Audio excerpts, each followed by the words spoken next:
At dawn, a county surveyor paused beside a frozen arroyo where wind had erased tracks, noticing a canvas edge beneath silt. Deputies sealed the area as light climbed, cameras hummed, and the quiet weight of December settled over evidence that refused to stay buried after snowfall concealed every remaining answer. If you like stories like this, make sure to subscribe and like the video. The discovery occurred outside Las Cruces, New Mexico, in the last week of December 2000, when holiday traffic thinned and offices ran on skeleton crews. The canvas proved to be a weathered tarp, folded by gravity and time, holding items that did not belong to the desert. A wallet without cash, a driver's license issued 3 summers earlier, keys threaded with a grocery tag, and fibers that did not match the Arroyo's scrub were logged before the tarp was lifted. The young woman inside was identified within hours through fingerprints preserved by cold nights. Her name was Maria Elena Chavez, age 22. She had been reported missing 10 days earlier, on the Monday after Christmas, when she failed to return to her apartment near University Avenue. Maria Chavez had come to New Mexico from El Paso for school and work. She waited tables nights, studied accounting by day, and drove an aging sedan with a cracked rear light. Friends described her routines as careful, almost old-fashioned. She phoned her mother every Sunday evening, mailed cards on Thanksgiving, and volunteered for extra shifts during the holidays. Her disappearance initially drew little attention beyond a missing person flyer tacked to corkboards in cafes, and a short notice in the local paper beneath seasonal classifieds. The scene processing was restrained and methodical. Photographs documented the tarp's folds, the placement of personal effects, and the way sediment had settled during intermittent snow.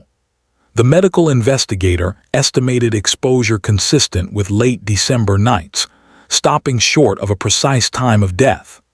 Autopsy findings suggested asphyxia without obvious trauma, and trace evidence indicated transportation to the Arroyo rather than an event occurring there. These were recorded in careful language, avoiding conclusions. The tone matched the season, quiet, procedural, deliberate. Investigators reconstructed Maria's final week through bank records, work schedules, and transit patterns. On December 22nd, she worked a double shift, clocking out shortly after midnight. A coworker recalled Maria mentioning errands planned for Christmas Eve morning. Surveillance at a grocery store confirmed her purchase of baking supplies, consistent with family traditions. A bank withdrawal later that afternoon showed modest cash taken, nothing unusual. The trail ended that evening. Her phone last connected near her apartment complex at 7:18 p.m., then went silent. The case moved slowly, as many do during holidays. Detectives balanced calls with closed offices, delayed lab work, and weather. They interviewed neighbors who had traveled for Christmas, collected voicemail tapes from the answering machine in Maria's apartment, and canvassed the route between her home and the grocery store. No witnesses reported a disturbance. Tire impressions near the Arroyo were indistinct, compromised by wind and snow, yet casts were taken and logged. Local media covered the discovery with restraint. Headlines referenced a young woman found and emphasized community safety without speculation. For an older readership, the story echoed familiar rhythms: a promising life interrupted, a town unsettled during a season meant for gathering. Letters to the editor urged patience and trust in the process. Candlelight vigils were brief and quiet, held before New Year's Eve, then life resumed. By February 2001, leads thinned. A former boyfriend was cleared through alibi verification and phone records. A rideshare rumor dissolved under scrutiny. Fibers found on the tarp matched a common upholstery fabric sold statewide. The case was archived with a status that suggested persistence rather than optimism. Maria's mother kept calling, marking time by holidays. Thanksgiving passed, then Christmas again, with no arrest. The investigation was not abandoned, only cooled. Evidence was preserved in cold storage, reports indexed, and a timeline refined. In 2004, a partial DNA profile was developed from trace material beneath Maria's fingernails. It was insufficient for a database hit, but it was stable. The profile was rechecked periodically as databases expanded. Each December, a detective reviewed the file, noting the weather patterns, the archive numbers, the unanswered questions. In 2016, a routine audit digitized older cases. Maria's file resurfaced with clarity enhanced by time. New software reanalyzed the DNA, producing a fuller profile. This time, there was a tentative match to a man who had lived in Las Cruces in 2000 and later moved north. His name was Thomas Reed, then 29, a delivery driver with a history of minor offenses. In 2000, Reed had worked seasonal routes that passed near Maria's apartment. His vehicle records showed a van model, consistent with the upholstery fiber. Detectives proceeded carefully. They confirmed Reed's presence in town during the relevant dates through employment logs and fuel receipts. Old interviews were revisited. A neighbor recalled a van idling one December evening, dismissed at the time as routine. Phone records placed Reed's handset near Maria's block that night. None of this proved guilt, but together it justified a warrant for a confirmatory DNA sample. Reed was approached in 2019 during the week before Thanksgiving. He consented to a swab, advised of his rights, and released. The lab comparison was definitive. The DNA matched the profile preserved for nearly 2 decades. Investigators assembled the case with discipline, corroborating movements, revisiting the tarp purchase trace to a hardware store, and aligning timestamps. There were no confessions, only facts. An arrest followed quietly in early December. The community reacted with subdued shock, tempered by the passage of time. Court filings outlined the evidence without flourish. Reed was charged, held, and later convicted after a bench trial that emphasized forensic linkage and opportunity. He received a life sentence under state law. Maria Chavez's name appeared again in print, this time alongside resolution. The aftermath was restrained. A small plaque was placed near the Arroyo, unobtrusive. Maria's mother attended the sentencing, thanked the investigators, and returned home before Christmas. The case file was closed, not with celebration but with a notation of completion. In Las Cruces, winter came and went. The archives held one fewer unanswered question, and a quiet town carried on. The months after the discovery were defined by paperwork rather than spectacle, by forms and quiet conversations rather than patrol lights. Detectives returned repeatedly to Maria Chavez's routines, not because they expected new revelations, but because routine is where truth tends to hide. They reviewed the route from her apartment to work, noting streetlights that failed intermittently during winter storms, bus schedules altered for holidays, and the small cluster of businesses that stayed open late during Christmas week. Each detail was logged with a date, a source, and a confidence rating, the language deliberately restrained. Autopsy documentation was revisited with a colder eye. The medical investigators' notes described an absence of defensive trauma, consistent with an encounter that escalated quickly or occurred in a confined space. Trace fibers were cataloged again, this time compared against a broader sample set. Soil analysis confirmed the Arroyo was a secondary location. None of these findings pointed cleanly to a suspect in 2000, but they narrowed possibilities and eliminated theories that had lingered without evidence. Witness interviews followed a similar pattern. Early statements were reread alongside later recollections, with investigators aware of memory's tendency to soften and reshape. A grocery clerk remembered Maria as polite and unhurried on Christmas Eve morning. A neighbor recalled hearing a vehicle idle longer than usual on the evening she vanished, though the sound blended with holiday traffic. A coworker mentioned a man who had asked about closing times weeks earlier, but could not place him with certainty. Each fragment was weighed, not elevated beyond its worth. The case entered the long winter of dormancy familiar to cold case units.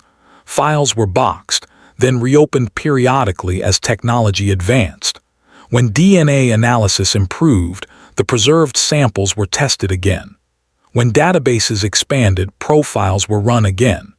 This rhythm continued through years marked by other headlines, other losses, other resolutions. Maria Chavez's name remained in the system, steady and unresolved. The re-examination in the mid-2010s was not driven by a tip, but by policy. A statewide review required agencies to digitize and reassess unsolved homicides from the turn of the millennium. Maria's file benefited from clearer scans, standardized timelines, and software capable of linking disparate data points. What had once been isolated facts began to align. Employment records intersected with phone pings. Vehicle registrations aligned with fiber distributions. Patterns emerged without drama.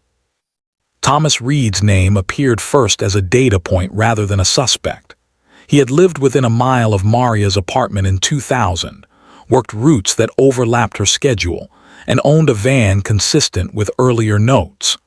None of this would have sufficed alone. Together, it justified scrutiny. Investigators reconstructed Reed's movements during Christmas week of 2000 using archived payroll logs, credit card receipts, and maintenance records. The process was slow, constrained by missing documents and businesses long closed, but persistence filled gaps. When Reed was contacted years later, the approach was procedural.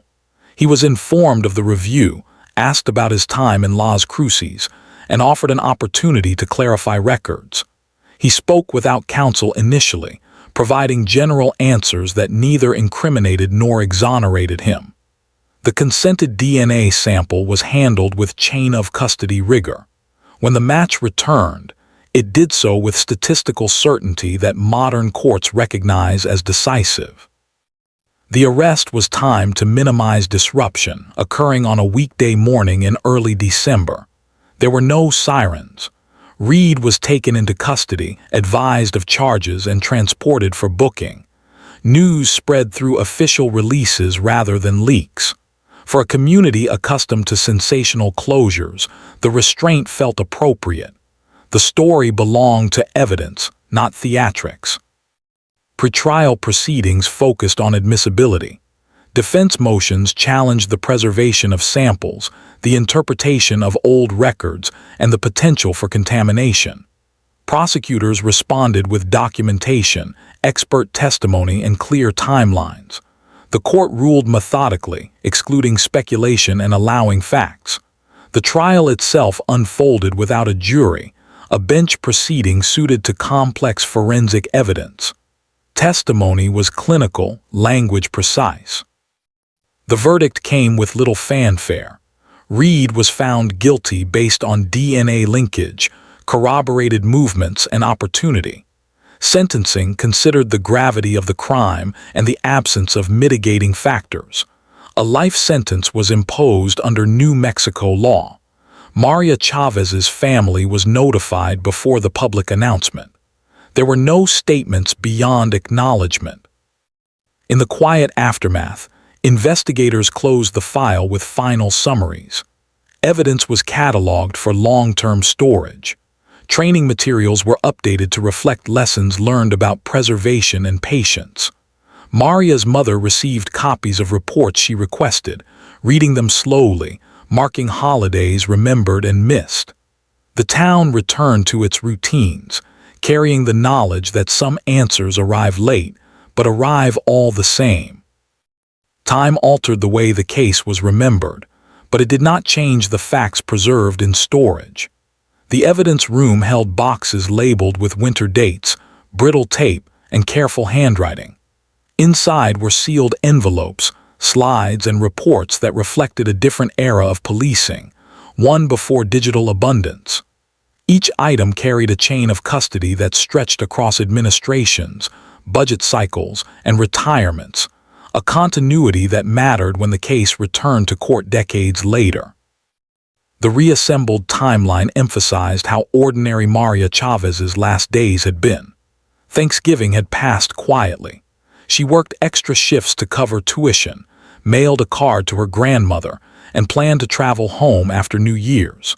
The week before Christmas brought colder nights and a thin layer of snow that melted by noon. Holiday decorations lined University Avenue, and radio stations looped familiar songs. None of this suggested danger, which was part of the case's enduring unease. Investigators paid renewed attention to transportation. Maria's sedan was found parked where she had left it, undisturbed. Keys recovered at the Arroyo matched the ignition without anomaly. This reinforced the theory that she had accepted a ride or been intercepted near her apartment. Reed's delivery routes, reconstructed from archived dispatch logs, placed his van in that area on multiple evenings. Fuel receipts showed stops consistent with idling and short trips, details unremarkable alone but meaningful in sequence. Phone technology from 2000 offered limited precision, yet call detail records provided context. Maria's last connection near her apartment aligned with Reed's handset registering on the same sector minutes later. The overlap was not exact, but the pattern repeated on earlier dates when Reed's routes passed through. Analysts presented this as circumstantial support, careful not to overstate resolution beyond the era's capabilities. The TARP became a focal point. Sales records from a now-closed hardware store were incomplete, but a distributor ledger confirmed a shipment of that specific canvas type to Las Cruces weeks before the crime. Reed's employment included occasional supply pickups. Witness recollections placed him at similar stores during winter months. Again, nothing singular proved guilt, yet the convergence tightened. Forensic experts explained the DNA findings with precision. The sample preserved beneath Maria's fingernails was consistent with brief contact, not prolonged struggle. Modern amplification techniques yielded a profile with a probability of random match, so remote it satisfied judicial standards. Defense challenges focused on degradation and transfer, but expert testimony demonstrated stability and proper handling. The court accepted the science as sound. Community response evolved as details emerged. Older residents recalled the original headlines, the brief fear during Christmas week, and the long silence that followed. Younger residents learned the story through measured reporting that emphasized process over emotion. The arrest did not reopen wounds so much as close a chapter left ajar for years. There were no rallies, only quiet acknowledgement. Sentencing proceedings underscored the absence of spectacle. Impact statements were limited. The judge's remarks referenced the patience of the investigation and the responsibility of the court to weigh evidence impartially. The life sentence reflected statutory guidance and the seriousness of the offense. Reed was remanded without incident. Appeals were noted as procedural possibilities, not expectations. Afterward, administrative closure required diligence. Digital records were finalized, physical evidence inventoried, and notifications sent to state and federal databases. The cold case unit updated training manuals to highlight the value of preservation during holiday periods when staffing thins. Supervisors cited the case when advocating for consistent funding, arguing that time favors those who wait with discipline. Maria Chavez's family navigated their own aftermath. Her mother chose to keep the small memorial near the Arroyo understated, a marker rather than a monument. Holidays remained complicated, but the knowledge of resolution altered their shape. Cards were still mailed, traditions maintained, now with a different understanding of loss and endurance. Las Cruces moved forward. The Arroyo returned to its quiet role in the landscape. University Avenue changed storefronts, but winter still brought early darkness and familiar songs. The case settled into archives as a solved matter, its lessons retained without celebration. In the end, the investigation affirmed a simple truth valued by those who have watched many years pass. Method, patience, and respect for evidence can outlast time itself. Winter returned year after year as the case aged, and with it, the rituals familiar to any small American city edging the desert. Courthouse flags lowered early in the afternoon shadows, clerks filed motions beneath humming heaters, and the archive stayed cool regardless of season. These details mattered because they explained how evidence endured. The preservation of Maria Chavez's case was not accidental. It reflected habits formed by older investigators who believed paper should outlast memory, and that every holiday lull required more discipline, not less. In the early 2000s, staffing shortages around Christmas meant reports were often finalized days later. Maria's file showed careful backdating notes, supervisors initialing margins, and laboratory submission forms stamped despite delayed couriers. Those small procedural choices protected the case decades later. When defense counsel scrutinized chain of custody, the answers were already present, written in ink by people who expected questions long after retirement. The physical geography of the case also gained renewed attention. The Arroyo where Maria was found sat between residential growth and open desert, a place overlooked because it was common. Survey maps showed how water moved during winter rains, how silt settled, how footprints vanished within hours. Investigators demonstrated that concealment there required familiarity, not chance. Reed's delivery work brought him through that corridor regularly, a fact supported by route maps recovered from a defunct logistics firm's archives. Attention then turned to time. Analysts reconstructed Christmas week hour by hour, aligning weather reports, traffic volumes, and store closures. On the evening Maria disappeared, a brief cold front reduced pedestrian activity and kept people indoors. That absence of witnesses was not coincidence but context. For an older audience, the explanation resonated, recalling winters when streets emptied early and routines tightened against the cold. Media coverage during the arrest phase avoided sensational framing. Local reporters relied on documents, not speculation, and placed the story alongside holiday schedules and city council updates. Editorials emphasized the length of the investigation and the role of modern forensics, framing resolution as institutional success rather than dramatic revelation. This tone mirrored the community's own measured response. The court proceedings reflected similar restraint. Expert witnesses testified about evidence storage conditions, refrigeration logs, and contamination prevention. Jurors were absent, replaced by judicial assessment grounded in precedent. Exhibits included photocopies of missing person flyers, now yellowed, illustrating how the case began quietly. Each item reinforced continuity, the idea that nothing had been lost, only waiting. After sentencing, attention shifted to administrative accountability. Internal reviews examined why the case stalled initially and what factors delayed identification. Findings cited technological limits rather than negligence. Recommendations focused on funding for evidence retention and periodic reviews, especially for cases originating during holiday periods when initial momentum can falter.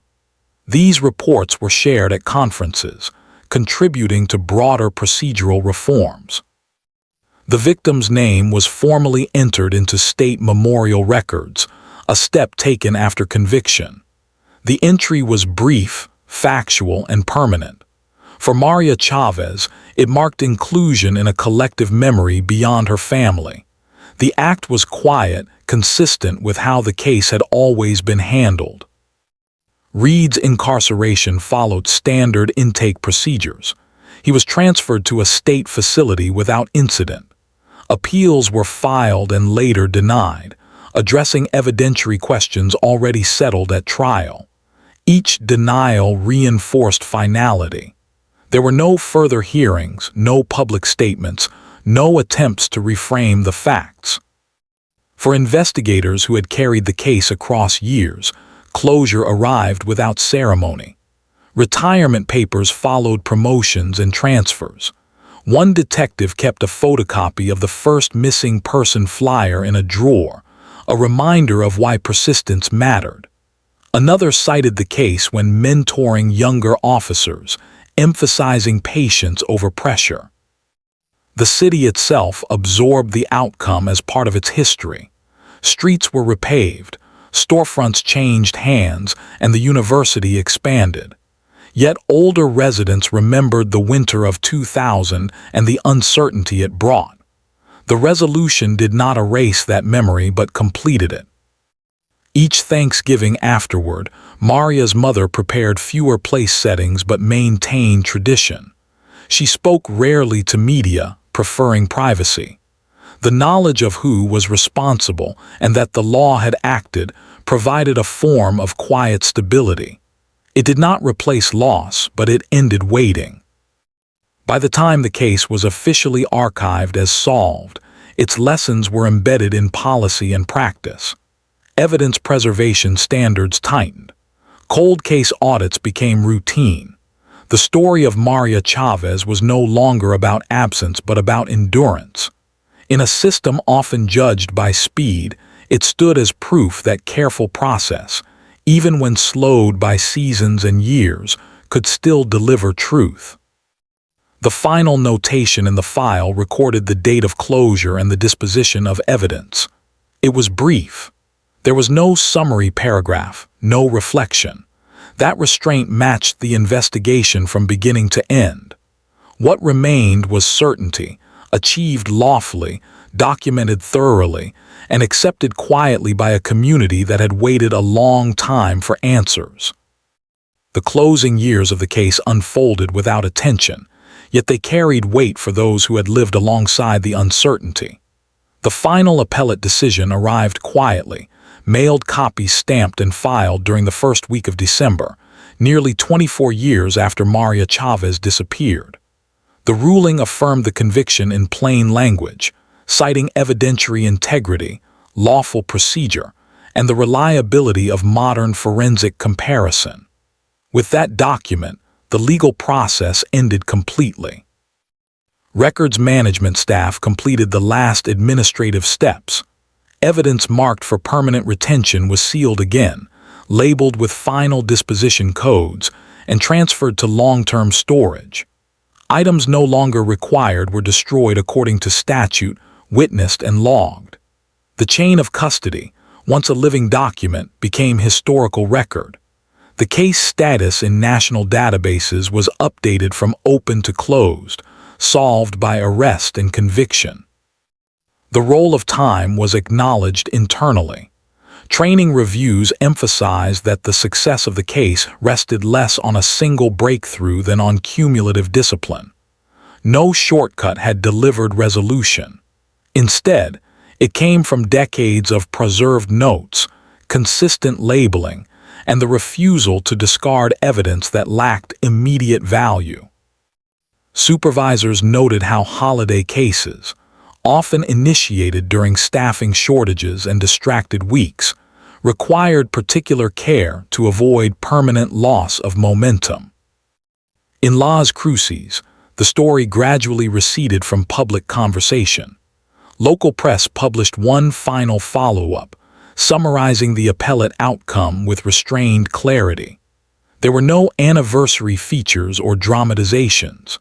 The article ran beside holiday announcements and weather updates, reinforcing the sense that the matter had become part of the city's settled past rather than an open wound. For residents who remembered December 2000, the resolution completed a long narrative arc. Many recalled where they had been when the body was found, how the news had interrupted Christmas routines, how fear briefly altered evening habits. Over time, those memories had softened into unease rather than alarm. The conviction allowed that unease to rest. It confirmed that the unanswered question had not been ignored, only delayed. Maria Chavez's name continued to appear in institutional memory. Her case was referenced in statewide cold case reports, cited as an example of successful long-term preservation and review. At conferences, investigators described the methodical steps without dramatization, emphasizing that progress came from patience rather than inspiration. Her story became instructional, not symbolic. Within her family, closure took a quieter form. Maria's mother organized personal documents, placing court papers alongside photographs and letters. She stopped checking the phone for updates that would never come. Holidays remained difficult but predictable. Thanksgiving dinners followed routine. Christmas mornings were calm. The absence was no longer defined by uncertainty, but by remembrance. The Arroyo where Maria was found changed little. Seasonal rains reshaped its edges, and development pushed closer over the years. The small marker placed there remained modest and unobtrusive, visited occasionally, unnoticed often. It did not invite attention, only acknowledgement. Those who knew its meaning treated it with respect. Law enforcement leadership reflected on the case when reviewing broader policy. Budget proposals referenced the importance of cold storage capacity and periodic forensic reevaluation. The argument was practical, not emotional. Evidence, if preserved, retained potential value. Maria Chavez's case demonstrated that reality in measurable terms. Thomas Reed's incarceration followed the predictable rhythms of the system. His name appeared on rosters, then faded into routine. There were no further statements, no public gestures. The legal outcome stood on documentation rather than narrative. His role in the case remained confined to court records and correctional files. As years passed, personnel who had worked the case retired. Some attended quiet retirement gatherings during December, seasons layered with meaning. They spoke briefly of cases that stayed with them, Maria's among them, not because of spectacle but because of endurance. The lesson they carried forward was simple and old-fashioned. Write everything down, preserve everything, trust that time can become an ally. The courthouse archives retained Maria Chavez's file as a completed case. Researchers accessing it in the future would find a clear progression: discovery, investigation, dormancy, re-examination, arrest, conviction. There were no missing years, no unexplained gaps. The completeness itself was a form of respect, reflecting the seriousness with which the matter had been handled. In the broader context of American criminal justice, the case did not change laws or inspire reforms bearing her name. Its significance was quieter. It affirmed that lawful process, even when slow, could still function as intended. For an older audience accustomed to watching decades pass, that reassurance mattered.